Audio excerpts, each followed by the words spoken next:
स्वामी भक्तांनो, एक गोष्ट खरंच सांगा. तुम्ही कधी स्वामी चरित्र सारामृत वाचायला बसलात आणि मनात अचानक विचार आलाय का की मी बरोबर वाचते का? नियम चुकत तर नाहीत ना? आणि खरंच इच्छा पूर्ण होते का? जर हा प्रश्न तुमच्या मनात आला असेल तर आजचा हा व्हिडिओ तुमच्यासाठीच आहे. कारण आज मी तुम्हाला अगदी साध्या, सोप्या आणि मनाला भिडेल अशा भाषेत सांगणार आहे. स्वामी चरित्र सारामृत वाचताना कोणत्या गोष्टी लक्षात ठेवल्या पाहिजेत, कोणते नियम पाळले पाहिजेत आणि सर्वात महत्त्वाचं वाचनातून मनातील इच्छा पूर्ण होण्याचे रहस्य नेमकं काय आहे. तर स्वामी भक्तांनो, व्हिडिओ शेवटपर्यंत नक्की ऐका. श्री स्वामी समर्थ. जय जय गुरुमाऊली. आजचा विषय खूपच खास आहे. स्वामी चरित्र सारामृत वाचताना या गोष्टी लक्षात ठेवा, मनातील इच्छा पूर्ण होतील.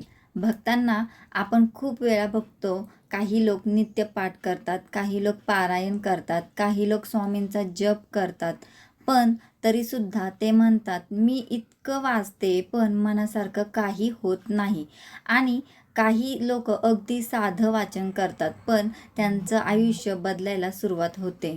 मग आपण विचार करतो की नेमका फरक काय आहे. प्रत्येक भक्ताला हा प्रश्न पडतो की नेमकं काय फरक आहे ते. नियमामध्ये नाही तर भावनेमध्ये आणि निष्ठेमध्ये आपण हे समजून घेणार आहोत. सर्वात आधी आपण समजून घेऊया श्री स्वामी चरित्र सारामृत म्हणजे नेमकं काय. तर भक्तांनो, श्री स्वामी चरित्र सारामृत हा श्री स्वामी समर्थ महाराजांचे चरित्र सांगणारा एक दिव्य ग्रंथ आहे. हा ग्रंथ केवळ कथा नाही, हा ग्रंथ म्हणजे स्वामींच्या कृपेचे जिवंत रूप आहे. अनेक भक्त मानतात आणि सेवा मार्गातही हेच सांगितलं जातं की या ग्रंथाच्या नित्य वाचनाने आयुष्य, आरोग्य, संतती, संपत्ती आणि संकटातून सुटका मिळते. आणि म्हणूनच गुरुमाऊली परमपूज्य अण्णासाहेब मोरे यांच्या दिंडोरी प्रणीत सेवा मार्गात या ग्रंथाचा नित्य वाचन केलं जातं. कारण स्वामी समर्थ हे केवळ देव नाहीत, ते आपले आईवडील आहेत, ते आपले गुरु आहेत आणि तेच आपले रक्षक आहेत. आणि जेव्हा आपण त्यांच्या चरित्राचे वाचन करतो तेव्हा आपल्या मनातला अंधार हळूहळू कमी होतो आणि आयुष्यात प्रकाश यायला लागतो. आता आपण मुद्द्यावरती येऊया. स्वामी चरित्र सारामृत वाचताना कोणते नियम पाळले पाहिजेत. आणि हे नियम मी तुम्हाला खूपच सोप्या भाषेत सांगते, जेणेकरून तुम्ही लगेच आजपासून सुरू करू शकता. पहिला नियम म्हणजे नित्य 3 अध्याय. भक्तांना सेवा मार्गात सांगितलं जातं की रोज क्रमशः 3 अध्याय वाचायचे. म्हणजे आज जे अध्याय वाचले उद्या त्यानंतरचे असा क्रम ठेवायचा. आणि विशेष सांगितलं जातं की हे वाचन गुरुवारपासून सुरू करावं. कारण गुरुवार हा गुरूंचा दिवस आणि स्वामी समर्थ हे गुरु रूपातच आहेत. आणि भक्तांनो, वाचन सुरू करताना एक छोटासा संकल्प घ्यायचा आहे. संकल्प खूप मोठा नसावा. असं नाही, फक्त मनात इतकं बोला, स्वामी मी हे वाचन श्रद्धेने सुरू करते आहे. माझ्यावर कृपा करा, माझं मन शुद्ध करा आणि मला योग्य मार्ग दाखवा. एवढा संकल्प पुरेसा आहे. दुसरा नियम म्हणजे 11 माळी जप. वाचनापूर्वी किंवा वाचनानंतर श्री स्वामी समर्थ या मंत्राची 11 माळ जप करायचा. आता काही लोक म्हणतील 11 माळ म्हणजे खूप वेळ लागेल. पण हे लक्षात ठेवा, आपण रोज मोबाईलवर किती वेळ घालवतो, आपण रोज अनावश्यक गोष्टींवरती किती वेळ घालवतो. जर आपण स्वामींसाठी थोडा वेळ दिला तर स्वामी आपल्यासाठी आयुष्यभर वेळ देतात. आणि श्री स्वामी समर्थ हा मंत्र फार शक्तिशाली आहे. हा मंत्र मनाला आधार देतो, भीती दूर करतो आणि आपल्या घरात सकारात्मकता वाढवते. तिसरा नियम म्हणजे अहंकार विसरा. भक्तांनो, हा नियम खूप महत्त्वाचा आहे. कारण अनेकदा वाचन आपण करतो पण मनात एक भाव येतो, मी रोज वाचते, मी जप करते, मी किती चांगली भक्त आहे. आणि भक्तांनो, इथे चूक होते. स्वामींना अहंकार अजिबात आवडत नाही. स्वामींना हवी असते ती नम्रता आणि पूर्ण समर्पण. म्हणून वाचताना मनात हे ठेवा, स्वामी मी काहीच नाही, तुम्ही सर्व काही आहात.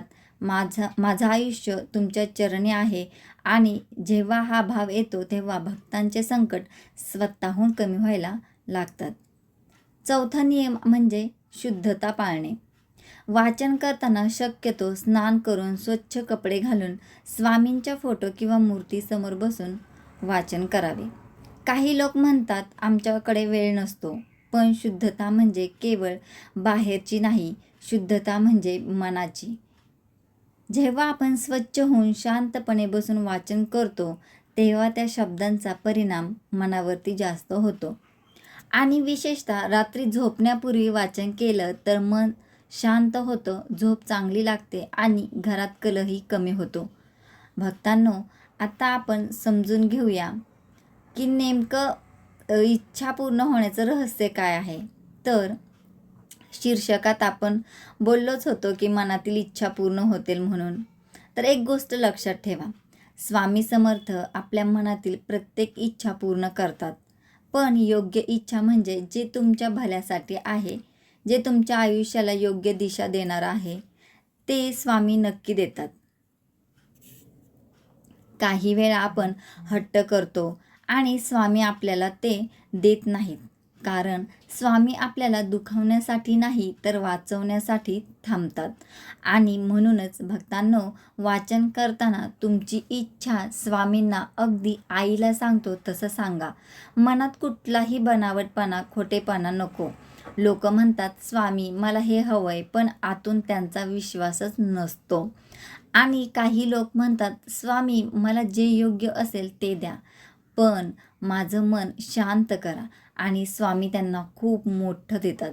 म्हणून भक्तांना वाचन करताना स्पष्ट बोला, स्वामी माझ्या मनात ही इच्छा आहे, मी तुमच्या चरणी ठेवते, तुम्हाला जे योग्य वाटेल ते करा.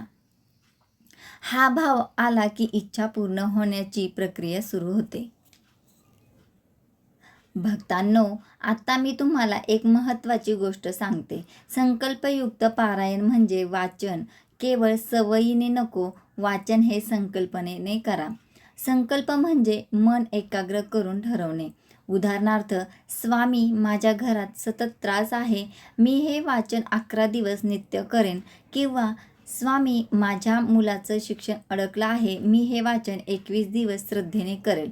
पण भक्तांनो, संकल्प घेतला की तो पूर्ण करा, मध्येच सोडू नका. कारण स्वामी समर्थ हे आपल्या भक्तांची परीक्षा घेतात आणि जे फक्त टिकतात त्यांना स्वामी भरभरून देतात. आता भक्तांनो, अनेक भक्तांचे अनुभव मी ऐकले आहेत. काही भक्त म्हणतात की मी वाचन सुरू केलं आणि घरातली भांडणं कमी झाली. काही म्हणतात माझी नोकरी गेली होती, मी वाचन सुरू केले आणि नवीन नोकरी लागली. काही म्हणतात लग्न जमत नव्हतं, मी स्वामींच्या चरणी इच्छा ठेवली आणि योग्य स्थळ आलं. काही म्हणतात दारिद्र्याचा काळ होता, कर्ज वाढलं होतं, पण वाचन सुरू केलं आणि हळूहळू मार्ग निघत गेला. तर भक्तांनो, हे चमत्कार नाहीत, हे स्वामींची कृपा आहे. पण ही कृपा मिळते जेव्हा नित्य आणि निष्ठा ठेवली तर. भक्तांनो, आता आपण बोलूया गुरुमाऊली परमपूज्य अण्णासाहेब मोरे यांच्या मार्गदर्शनाबद्दल. कारण हा ग्रंथ दिंडोरी प्रणीत सेवा मार्गात अत्यंत महत्त्वाचा मानला जातो. गुरुमाऊली अण्णासाहेब मोरे हे श्री स्वामी समर्थ गुरुपीठांचे पीठाधीश आहेत आणि त्यांच्या सेवा मार्गात स्वामींची नित्यसेवा, जप, पाठ आणि सामूहिक सेवा या सर्व गोष्टींना खूप महत्त्व आहे. गुरुमाऊली नेहमी सांगतात, स्वामी ही शक्ती आहे आणि नित्यसेवा केली तर जीवन सोन्यासारखं होईल. भक्तांनो, ही ओळ ऐकायला खूप साधी वाटते, पण याचा अर्थ खूप खोल आहे.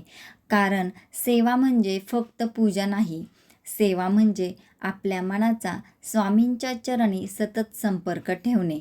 सेवा म्हणजे आपल्या वागण्यात नम्रता नम्रता आणणे आणि सेवा म्हणजे चुकीच्या गोष्टीपासून दूर जाणे. आणि जेव्हा हे होतं तेव्हा आयुष्य आपोआप बदलायला लागतं. आणि भक्तांनो, जर तुम्हाला गुरुपीठाशी संपर्क साधायचा असेल तर त्र्यंबकेश्वर, नाशिक येथे गुरुपीठ आहे. आता आपण येऊया वाचनाच्या फायद्यांकडे. कारण अनेक भक्त विचारतात, फक्त वाचन केल्याने काय होतं? तर भक्तांनो, वाचनाचे फायदे खूप आहेत, पण मी तुम्हाला मुख्य फायदे सांगते. पहिला फायदा, संकटांपासून मुक्ती मिळते. कारण स्वामींच्या चरित्रात जेव्हा आपण संकटांचे प्रसंग वाचतो तेव्हा आपल्याला समजतं स्वामी संकटात सोडत नाहीत आणि हा विश्वास आपल्याला आतून मजबूत करतो. दुसरा फायदा म्हणजे आरोग्य, संपत्ती, संतती मिळते. कारण स्वामी समर्थ हे भक्तांच्या प्रत्येक गोष्टींची काळजी घेतात. तिसरा फायदा म्हणजे दिव्यज्ञान प्राप्त होतं. म्हणजे आपलं मन हळूहळू बदलतं, आपला राग कमी होतो, आपली भीती कमी होते, आपली असुरक्षितता कमी होते. आणि चौथा फायदा म्हणजे मन शांत होतं. आजच्या काळात सर्वात मोठी गरज आहे मन शांती. आणि स्वामी चरित्र सारामृत वाचलं की मनात एक वेगळाच आधार तयार होतो. तर मैत्रिणींनो, आत्ता मी तुम्हाला महत्त्वाची गोष्ट सांगते. वाचन करताना एक गोष्ट नेहमी करा, कृतज्ञता बाळगा. म्हणजे तुमचं आयुष्य कितीही कठीण असलं तरी स्वामींना दररोज एकदाच म्हणा, स्वामी जे आहेत यासाठी धन्यवाद. आणि तुम्हाला विश्वास बसणार नाही, पण जेव्हा कृतज्ञता येते तेव्हा स्वामींची कृपा वेगाने सुरू होते. कारण स्वामींना भक्तांचे रडणं ऐकायला त्रास नाही, पण स्वामींना भक्तांचा विश्वास खूप प्रिय आहे. आणि कृतज्ञता म्हणजेच विश्वास. भक्तांनो, आता आपण शेवटाकडे येत आहोत. आणि मी तुम्हाला एकच विनंती करते, जर तुम्ही आजपर्यंत स्वामी चरित्र सारामृत सुरू केलं नसेल तर आजपासून करा. गुरुवारपासून सुरू करा. संकल्प घ्या, रोज 3 अध्याय वाचायचा आणि 11 माळी जप करा. शुद्धता ठेवा, अहंकार सोडा, स्वामी सेवेत या. खरंच आयुष्याचं सोनं होईल. जर तुम्हाला हा व्हिडिओ माझा आवडला असेल तर व्हिडिओला लाईक करा, शेअर करा आणि हो, सबस्क्राईब करायला मात्र विसरू नका. चला तर मग भेटूया पुन्हा नवीन व्हिडिओमध्ये. धन्यवाद.